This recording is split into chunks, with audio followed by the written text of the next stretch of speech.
What's up, boys and girls? This is Lance White, and you are watching WGS-TV.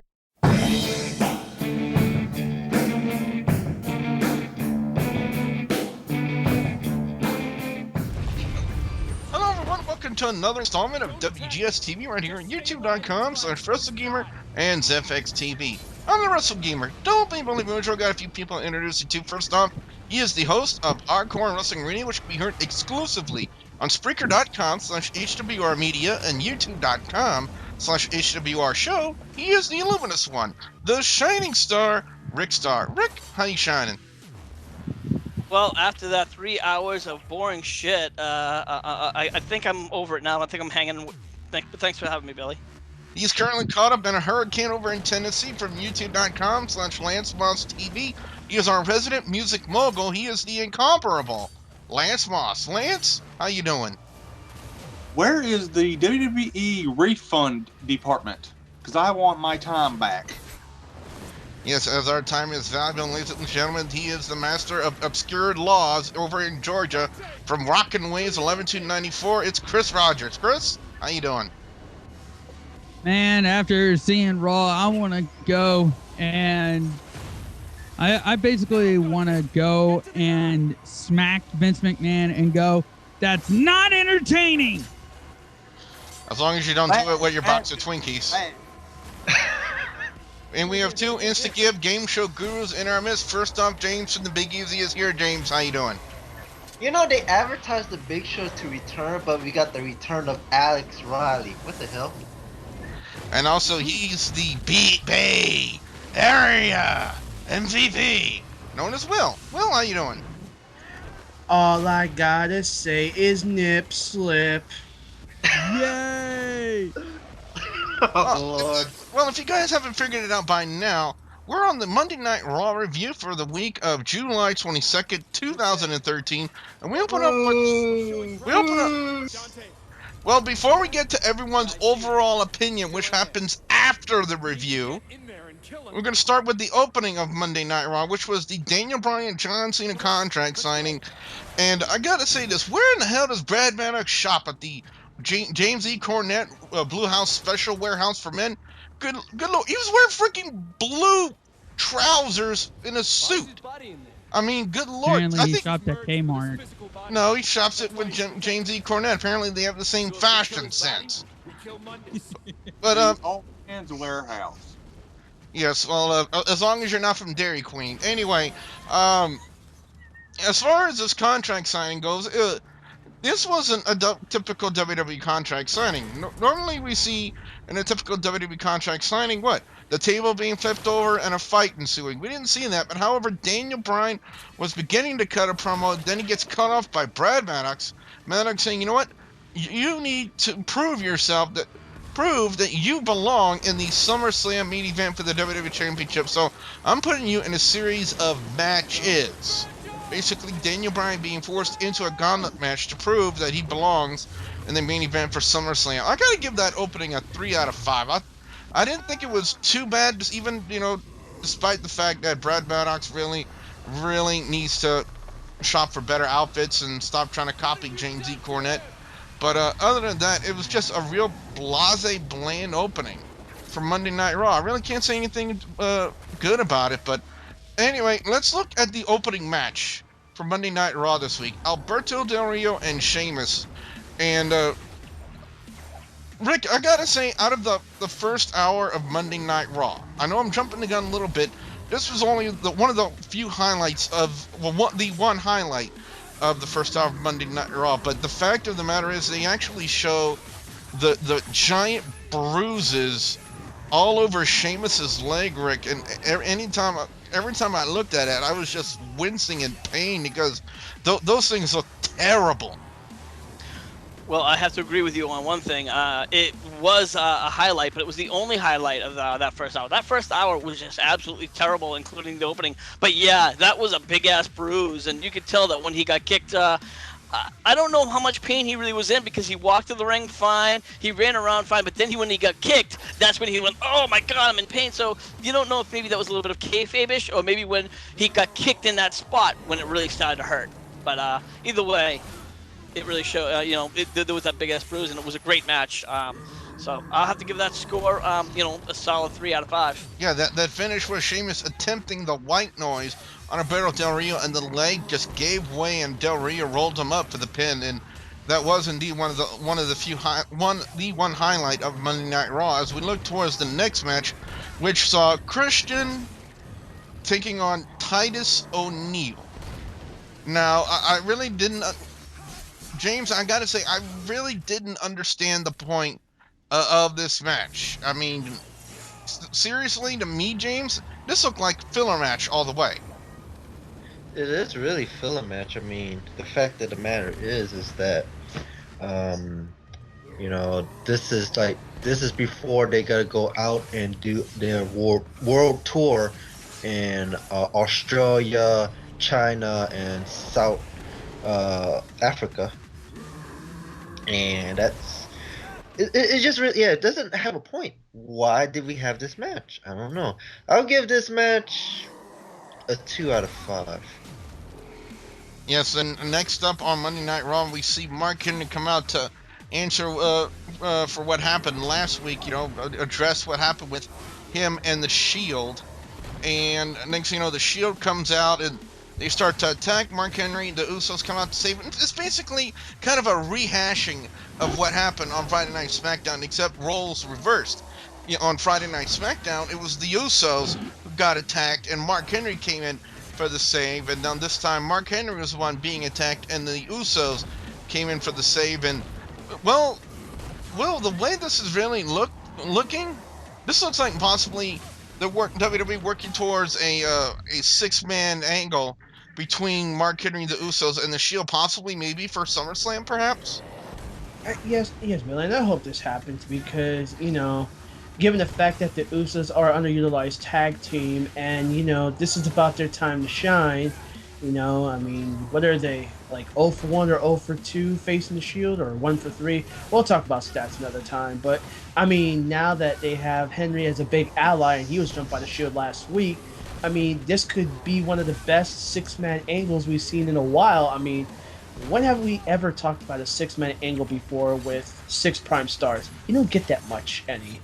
But overall, I mean, Henry had the Usos back, vice versa, within a 2-week period. So I'm going to have to give that segment still a 2.5. But I just wish now, going to SummerSlam, that, something interesting would come out of it. But we just got to wait and see. Dolph Ziggler taking on Darren Young up next on Monday Night Raw. I gotta say, Dolph Ziggler really trying to come onto his own as a face in the WWE, but the fact of the matter is they bumped him from the World Heavyweight title match to Darren Young, the Black John Cena of WWE. Is really just a step below of what Dolph Ziggler is truly capable of. But, I think the real reason, Chris, they actually put him in this match was the post-match activity that had occurred between Dolph Ziggler and Biggie Langston, and that's really what it appears to be shaping up. Maybe a matchup between those two to cultivate possibly at SummerSlam, Chris, wouldn't you think? I would think that, I mean, you could basically see it coming a mile away, this happening. And in my opinion, I think that I don't think that they need to have it at SummerSlam. I think that'd be too soon. I think it could possibly wait till Night of Champions, maybe even Over the Limit, if they really want to push it. Yeah, but SummerSlam is the next major pay-per-view coming. I mean, wouldn't it make sense for... Oh, yeah, it's about I forgot that it was about a month away. Yeah, SummerSlam, definitely. It would give it enough time to push it. And, I mean, and to WWE, please quit putting Dolph Ziggler in jobber matches, please. Secretly, Chris wants to stick it to AJ, and I mean Styles. Chris, your score for Dolph Ziggler and Darren Young as you throw up? Hell, I'll give it a 3 out of 5. Up next was a segment that was just total utter garbage, except for one thing that Chris really likes. Chris, what is the one thing you really like about WWE Divas? I mean, you went out. Nipple slip. Yeah, apparently there was a nip slip. I think that was with Brie Bella. And That's correct. I don't care who it was. I don't care which Bella it was. Nipple for the second time in a month. Yeah, but- WWE goes X-rated. Apparently they were trying to use this MizTV segment to put over the Totally Divas show that's coming to USA. And you know what? I say USA because E Entertainment. E Entertainment and USA apparently they're going to be premiering it also on USA as well, I guess. But anyway, they had, for some reason, I don't understand this point. They bring Jerry the King Lawler into the ring, and he starts to talk with some of the divas, and then he tries to talk with one diva who's like the WWE's version of SoCal Val by the name of Eva Marie, gets on the microphone, and he said, you know what? I hate you in probably the worst tone of voice since Lily from Traditional Championship Wrestling, and then tries to slap Jerry the King Lawler, but it was like a half-ass slap. I mean, Vicky Guerrero can slap the fucking taste out of Brad Maddox's mouth, but yet Eva Marie can't freely throw a frickin' slap to Jerry the King Lawler's face. You know, I'm sorry. Well, you gotta admit that. I mean, Vicky Guerrero weighs about 100 pounds heavier than Eva Maria, or whatever her name is. He's got a point. Yeah, but when you're called to slap someone like Jerry the King Lawler, who's been in so many wrestling matches throughout his career, he's used to the abuse, and yet you're just gonna give him like a paintbrush to the face? Give me a fucking break. I mean, that was terrible. Terrible. Well, Zero. well, you gotta know that this is the first time. Well, this really ain't the first time we've seen her, but this is the first time we've actually taken notice that, hey, there's a new chick here. So, I mean, yeah, when you're that new, you're gonna be weak. You're gonna be like starting with paintbrushes. You got to work your way up to the rollers. God, where's Maria Kanellis when I need her? 1 out of 5. 1 out of 5 just on the nipple slip. Everything else, I thought it was just utter garbage, to be honest. But The whole Raw's been pretty much a 1 out of 5 so far for me. Yeah. well, a little bit of a step up was the next match. I said a little bit of a step up, not a lot. We had Damien Sandow on commentary as Cody Rhodes took on Fandango with Summer Rae, always looking hot as ever. But I gotta say this though, Rick, this was to me a step up from that crap segment with MizTV. It was. You know, I'm not a big fan of Fandango. It was a good match, for what it was worth, but still nothing super impressive. Cody Rhodes pretty much got the win with the Crossroads. I'll give it a 2 out of 5. They are really building on this feud between Rhodes and Damien Sandow. So, again, WWE really trying to start building their angles, possibly for their SummerSlam pay-per-view next month. And of course, another one to look at is, of course, Rhodes and Damien Sandow. But another one. That's the thing.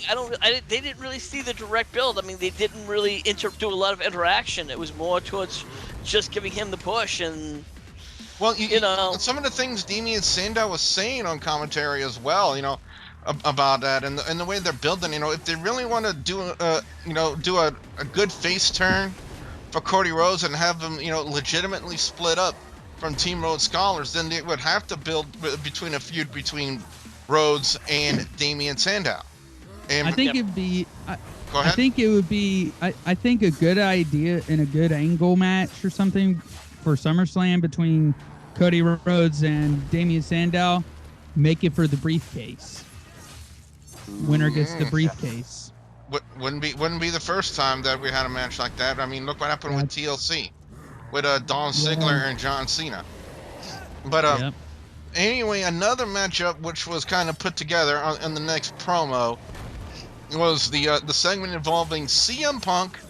CM Punk coming out to address what happened with him and Brock Lesnar last week, and then Paul Heyman comes out on commentary. Not on commentary. He comes out. He comes out on the doing the whole copying the Rock. You know, being live via satellite. And I will say this though, Lance. One of the things I truly love was the fact that that CM Punk was making so many cracks on the live via satellite thing in the promo with him and Paul Heyman. I thought that was just absolutely hilarious. I know, right? Someone I noticed. I mean, like you said during while we were watching, he named the match versus the best. Yeah, something about he's gonna whip everybody's ass. This satellite. So yeah, I agree with you. The Beast versus the Best, and I gotta say, Rick, if that's ever a tagline for SummerSlam, that would be it right there. Yeah, I did kind of like it. It was a little bit cliche, but it was still great for what it was worth. It's a lot better than doing some kind of a Marvel thing. X-Men versus the Hulk or something. But Oh, well, I've it was seen great. that going around. Yeah, exactly. So, but still, excellent. Great segment. Rob Van Dam took on Wade Barrett in yet another one of WWE's attempts to keep Rob Van Dam and help put him over. And I will say this, though, is the fact that I love the fact that they're actively using Rob Van Dam. Albeit it's been in jobber matches and of sorts as of late, but the fact of the matter is they're not just having him do a one-off appearance and then we're not going to see him again for months and months, and then and stuff like that. Something that normally we would see The Rock do or Kevin Nash would do. They're actively using Rob Van Dam. When you said Kevin Nash, I can go into many, many details about Nash, but we'll say that for another segment. And yes, you're right. I mean, he's not like The Rock or Kevin Nash, one deal and okay, bye, paycheck, haha, gotta go. No. I mean, this is legitimately, something that WWE Universe really wanted, when he came back from Money in the Bank. And look what he's done as of like 2 good matches. Comes back stellar, and I'm gonna quote something I never thought I'd say before, but the Barrett barrage is not looking so good for Barrett. They're just putting Barrett out to dry. I'm sorry. This is ridiculous. You think they're putting him out to pasture? Maybe so, whatever the term is. But I mean, but RVD, him back in the WWE, I'm not gonna be a mark. This is where he needs to stay for right now. Other segment, I'll leave it for Thursday. I'll give this match, I'll give it a stellar 3, but I just think Barrett, if he doesn't do something within the next 6 months, he's going to be a jobber for the rest of his days, but more props to RVD for the match. Daniel Bryan gets set to participate in his gauntlet match to prove that he belongs in the main event at SummerSlam, as he was given by John Cena that opportunity. His first opponent, or should I say opponents, because apparently it's going to be, of course, first Jack Swagger. And I got to say, it was a very short match between these two, but I think they did that to probably allocate more time for Daniel Bryan and Antonio Cesaro. And one person said on Twitter, you know what, screw that, call them by their real names. It was Danielson versus Castagnoli, Ring of Honor. Hands down. And I gotta say this, James, when I was watching this, I was just sitting back and I was just flat out enjoying this match. I mean, these two showed what real wrestling should be in the WWE and what real good performing should be. And it was really really 5-star quality as Daniel Bryan and Seth Rollins was a few months ago.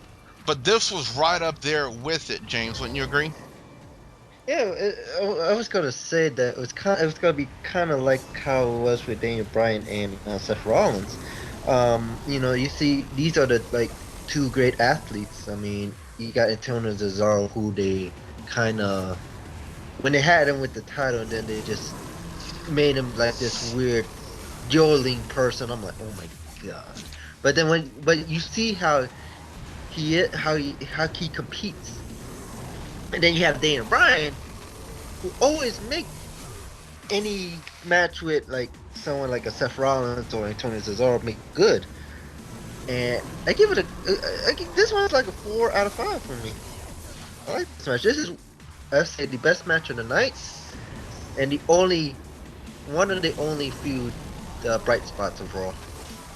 Now, after the match, we go backstage and where we see Brad Maddox standing there with, believe it or not, Alex Riley. Man, the shit As I said, team. they advertised the Big Show to return, but yet Alex Riley is there. What the hell? Yeah, apparently, that's I gotta feel bad for Alex Riley. The shit he's got to do to get on WWE TV. He's got to appear in a scene with Brad Maddox. I feel so bad for the guy. But apparently Antonio Cesaro was not the final opponent for Daniel Bryan. Chris, who was the final opponent for Daniel Bryan? It was me. But face, it was Ryback. And all I gotta say is, what the hell? I mean, what are they doing with Ryback? They could. All I can say is that they keep hinting that he is WWE Championship material, but every time that they give him a shot, what do? They F him over. Finish So, well, let's look at the finish of the match. Ryback sets up the table on the outside. Daniel Bryan goes for the running knee spot off the ring apron, and he ends up getting caught into a power bomb on the outside, which was very, very reckless to say the least. I mean, Ryback did very little. It's like he almost looked like he was landing on his neck. Daniel Bryan was, and then next thing you know, Ryback picks him back up and then power bombs him through the table, of course, causing the disqualification. And then John Cena comes out to further disrupt anything that happening. And next thing you know, we have the announcement that next week on Monday Night Raw, first off in a tables match, it's going to be John Cena taking on Ryback, and then Daniel Bryan's next opponent next week on Monday Night Raw will be Kane. So, highly a set of unusual circumstances, to say the least. Hopefully next week's Monday Night Raw will be a lot better than the shitstorm they put out tonight by the WWE. One thing you didn't notice, if they hyped so much about Bray Wyatt and the Wyatt family. Where were they tonight? Nowhere to be seen. 2, you promo the Big Show returning to Monday Night Raw. Where was Big Show? Probably in the all-you-can-eat buffet line at KFC along with Mark Henry. I mean, give me a break. You put so much hype into the Wyatt family gimmick, and then they show them all last week even on main event. They were on main event last week as well. And now this week, starting off Monday Night Raw, your A-list show, your flagship show of WWE, and you don't show them. And 2, you promo Big Show returning on your flagship show. He's not there. He's basically, WWE has pulled a Brodus Clay on Big Show. You advertise Big Show to come, yet you don't show him. I just don't understand the point of that. That's why overall score on this week's Monday Night Raw, it's not even going to get a 3 out of 5 from me, honestly, guys. This Monday Night Raw was not good. What? Billy, I think I know why they did not have Big Show return this week. Why? Because they're gonna have him get ready to call his mama. Oh God. Oh God. Anyway, my score. He's gonna come out on Raw dancing with two chicks. All right, officially, my score for Monday Night Raw this week, it's a 2.75 out of 5. Rick, what about you? Your overall score and thoughts on Monday Night Raw this week? Well, first off, I have to say that score is way too kindly. With the exception of maybe, like I said, the first match that I talked about, and I think Daniel Bryan's second match, that was probably the 2 greatest matches of the night. Other than that, the rest, also the CM Punk segment, the rest was pretty much garbage. I cannot even in good conscience give this show a 2. If I have to give it a 1.5. I'm sorry. I don't know what the fuck they were doing tonight. Like you said, they're promoting the Wyatt family and no Big Show, which they were promoting. So they completely have their heads up their asses. Well, Yeah, well, let's go to Lance next. Lance, your overall score and thoughts on Monday Night Raw. 2 because just because that Punk Heyman promo, while that wasn't their best, it was the non-wrestling segment of the night. And those 2 matches everybody been talking about. Otherwise, shit show. Well, let's go to Chris next. Chris, your overall score and thoughts on Monday Night Raw. 2 out of 5, all because of one of 2 words. Nipple slip. All right. Well, James, you're up Chris, next. you really need to find a woman. Enough said. Oh, he's found women, but just not in the right variety. I mean, they actually have an extra appendage between their legs. Anyway, James, your overall score and thoughts on Monday Night Raw. I'm gonna give it a 1.5 out of 5. I'm gonna bump it up to 1.75 because of the nipple slip. Alright. But it's not getting no more than 2. Alright, and finally, Will, your overall score and thoughts on Monday Night Raw this week.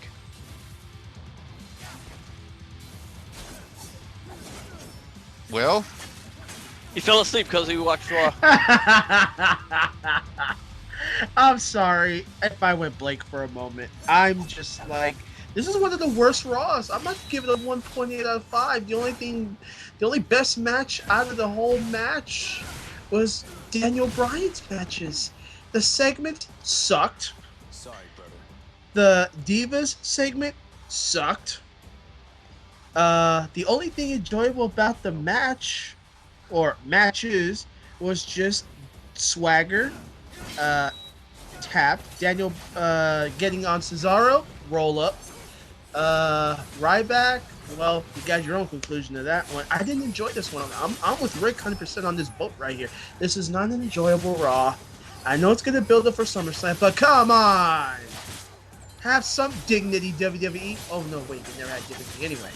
So I can't really say much. 1.8, probably the lowest I'll give a Raw rating. Sorry, can't go higher than a 2 here. So what we want to know now from you guys out there, the viewers and subscribers, your thoughts on Monday Night Raw this week. Be sure to put your comments in the comment section below. Don't forget to like and favorite this video. Rick, where can fans check you out on HWR? Of course, they can always find us over on our Facebook page. That's facebook.com/Hardcore Wrestling Radio. And if you ever want to listen to any of our shows, head on over to Spreaker.com/HWR Media. Lance, what can fans expect to see when they come visit your channel over on YouTube.com/LanceMossTV? Wrestling reviews, album reviews, NASCAR reviews, and whatever else pops into my head. When Chris isn't looking up obscure laws for gays and other people into bestiality like Chris is, he's the master of Rockin' Waves 11294. Chris, where can fans check you out? You can check me out on rockinwaves.pwcsite.com, where this Friday we're going to be having a special weekend. We are going to be bringing back 90s Nickelodeon, all the 90s Nick shows that you remember, pre-SpongeBob SquarePants. If you remember any shows pre-SpongeBob SquarePants, come by rockinwaves.pwcsite.com and check it out on the Justin TV feed. Trust me, you will not be disappointed. And we have 2 Instagib game show gurus in our midst in the form of James and the Big Easy and the Bay Area MVP known as Will. Guys, what you got coming up? Let's see. James is going to be working all this week, so I'm not working all this week. I'm only working on Saturdays. Because the season is officially over. So for now until September, on Wednesdays I will not be on the bus. Oh my God! Well, time to get a new gimmick. Fans, don't forget to like. Fans, don't forget to like the Facebook page. Hey, we don't get to finish our advertisement. Go ahead. MVP is doing his stuff on the Instagib side. Oh man, that's funny, Lance. You almost killed me there. I'll be at instagive.tv/Bay Area MVP this week. I'm gonna just be doing some random arcade emulation trial runs on my side all this week. I'll be playing classic games like Pac-Man, Galaga, Asteroid, Centipede for those who like old school gaming. And James will be on Skype leeching off my connection like he usually does. And if I have a charger for my old laptop, I will be doing game shows on Instagib.tv/fatboy504. Otherwise, I'll be with MVP. And no, I'm not leeching off your internet. You leech off mine. Shut up. Alright, fans, also don't forget to please like the Facebook page, facebook.com/WGS-TV, and also don't forget to please subscribe to youtube.com/WrestleGamer and youtube.com/ZFXTV Network. So for the Illuminous one, the Shining Star, Brick Star, the Incomparable, Lance Monson, Lance Mons TV, the Master of Rockin' Waves 11294, Chris Rogers, and our two Instagib game show gurus, the Bay Area MVP known as Will and James and the Big Easy. I'm the WrestleGamer, Double Bay Bowling Puja, saying thank you very much for watching. Stoke answers.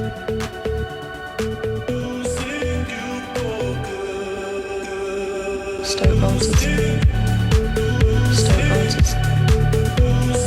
Stoke answers. Spiritual speaking. Stoke answers.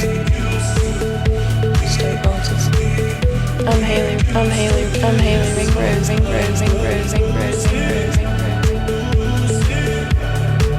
Stoke answers. My name's Andrew Weatherall. Spiritual speaking. Stoke answers.